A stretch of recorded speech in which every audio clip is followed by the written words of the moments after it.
જીતન રામ માંઝી બિહારના મુખ્યમંત્રી પદ પર આસીન થનારા આ મહારથીએ બાળમજૂરીથી જીવનની શરૂઆત કરી હતી। બાદમાં ઓફિસમાં ક્લાર્કનું કામ કર્યું અને હવે મુખ્યમંત્રી પદ પર બિરાજવા જઈ રહ્યા છે। મહાદલિત મુસહર સમુદાયમાંથી આવતા જીતન રામ માંઝીનો જન્મ બિહારના ગયા જિલ્લામાં મહકાર ગામમાં થયો હતો। પિતા રામજીત રામ માંઝી ખેતમજૂર હતા અને બાળપણમાં જ પુત્ર જીતન રામને ખેતમજૂરના કામમાં લગાવી દીધા। માલિકના બાળકોના શિક્ષકના પ્રોત્સાહન અને પિતાના સહયોગથી સામાજિક વિરોધ હોવા છતાં તેમણે ભણવાનું શરૂ કર્યું। જીતન રામ માંઝીએ 7મા ધોરણ સુધીનો અભ્યાસ શાળાએ ગયા વિના પૂરો કર્યો।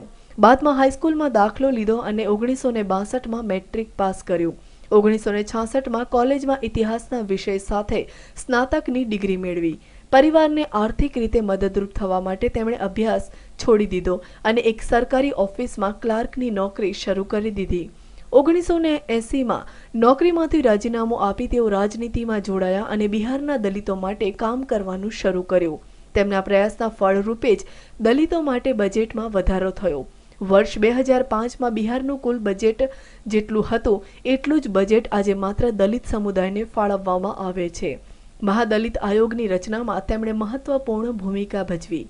જીતન રામ માંઝી 1980થી 1990 સુધી તથા 1996થી આજ સુધી ધારાસભ્ય પદ પર રહ્યા।